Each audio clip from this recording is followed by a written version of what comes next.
Verse 3. If he comes in single, he shall go out single. If he comes in married, then his wife shall go out with him. Because the first thing is, so if this guy comes in and he already has a family, he's married, so he got married, he had his farm, hailstorm destroyed everything, wind, something else, pest. He sells himself and his whole family ultimately as slaves. Then when he leaves, he takes his family with. If he comes in alone and he's still single after working for 5 years, 6 years, Jacob kind of idea, then he just leaves, right? And that is spraying a very simple rule concerning what will happen now. At least you can see the top of the mountain open. Verse 4. If his master gives him a wife and she bears him sons or daughters, the wife and the children shall be her master's, and he shall go out alone. So there's another scenario. So he goes in alone. The master gives him, after a while, he maybe wants to get married or something, the master gives him a wife. And then she bears children. Then after the 6 years over, what happens is he can go. He's free. That's his choice. He can go. Leave them there. They still keep on serving the master, and he finds another job somewhere, or he goes and he plants the seeds in his farm again and hope to make enough money so that he can then sell everything and then buy them out, kind of idea. I mean, that is one option he has. Okay, so yes, but they stayed because they belonged. The woman was bought as the master paid money for her, and she bore children, so that is part of the deal, kind of. He most likely paid money to her parents for her, and so so in other words, this is not part of the deal for this guy who came in and sold himself. He needs to buy her out, like it cost money to the master to buy her from her parents.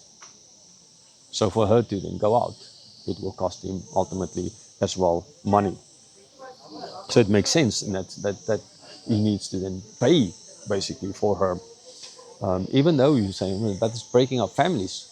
Well, but she still, because he paid, belongs to her, to him, and not to the husband, to the one who sold himself. And you can think, I mean, there's always thousands of ways how you can think of this. I mean, so the master, he finds a good guy that works very hard, and so he's like, oh, I don't want to lose this guy after 6 years. What lets me? I have a plan. I'll go and buy a girl. I'll give him as a wife. She gets married. He gets married to her.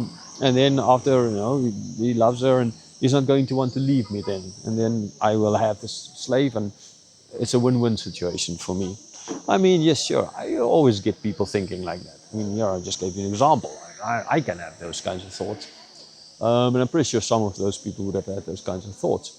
But that does not, well, I mean, not always it's going to work. That the guy he might see through it, he might just not all of these people would have been that nefarious and having these kinds of thoughts. But these things can happen, There's always going to be exceptions to all of these kinds of rules. These general rules. The general rule is she belongs to the master. He paid money for her. So you want her, you can get her, but you need to buy her out. Verse 5. But if the slave plainly says, I love my master, my wife and my children, I will not go as free. Verse 6. And his master shall bring him to God, and he shall bring him to the door of the doorpost. And his master shall bore his ear through with an awl, and he shall be a slave forever.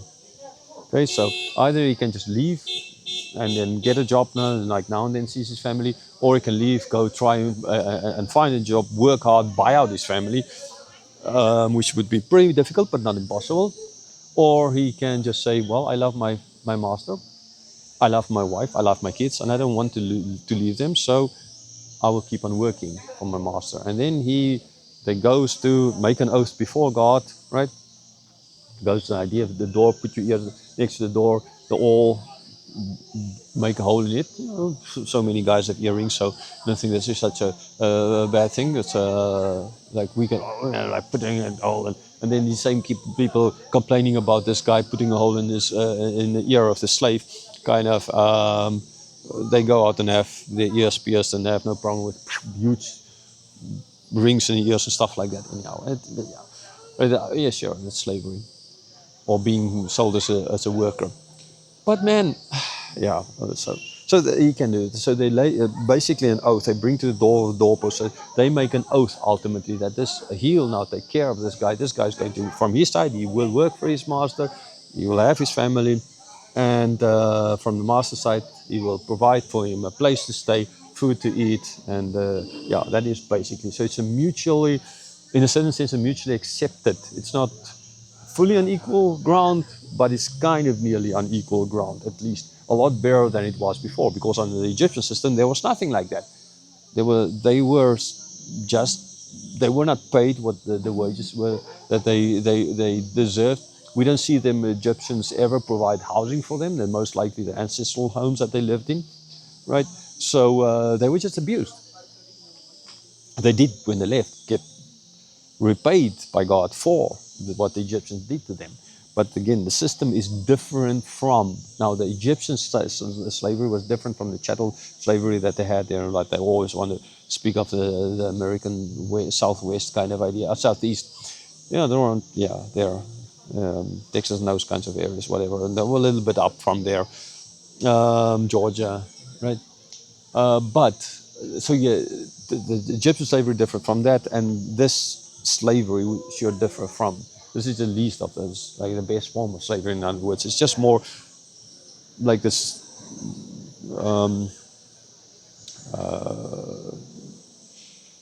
One Bible scholar I read this morning to say it's like comparing it to a soldier serving in the army, kind of idea, right? On a contract basis. So the army provides for food, even provides for him, in certain cases, a place to study, maybe housing, all those kinds of things. But you don't have a scheduled program. You can be sent anywhere to war, depending on what. Okay, but you provide it with funds as well, money, and you can save it, and then after finishing, you can go and you can get a job, kind of idea, right? So it's more like this. So if he doesn't want to leave, then he can do this, and he become. So that's the third option. First option is then basically just leave, now and then visit. Second option is leave, try find a different job, work hard, buy them out. Third option is, stay. And I guess lots of them would have chosen that way. I remember as a child growing up, now we had people of color, as we call them, work for us because we were farmers and we needed people to work for us. And so there were people of color that worked for us. And there were a number of the families, like I think the vast majority of them, that worked for my father till my father sold the farm, which in the end they had to do because of money, financial problems. But they just, doesn't matter where we lived, where we moved, which farm, they went with, because they trusted my father, and my father took care of them as long as he could, till he couldn't anymore because we lost the farm. And so that is a modern example of, another maybe as well example is how people are rugby players, football players, or bought for huge amounts of money, and they can't just leave the people they paid for them massive funds, like Verstappen there and Red Bull. He can't just leave Red Bull if he want. He can if he wants to, but then they need to buy out a contract, which will cost millions, tens of millions of dollars, and it's not as easy. Okay, football stars, the same exact. If they want to move to a different club because other club and the present club he doesn't fit in with him anymore, then sure, I'm standing in the beautiful, I think, kind of the best spot here.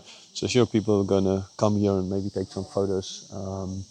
And I think it's just fair that I do move. So there'll be kind of cutting and pasting going on here again.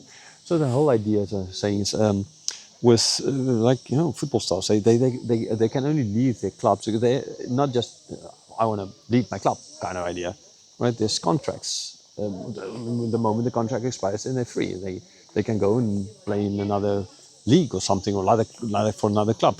But if they are still under contract, they're owned by that club, right? They don't get paid peanuts, they get paid a lot of money, but still they can't just leave. If they want to get out of that contract, they need to pay a heck of a lot of money for that.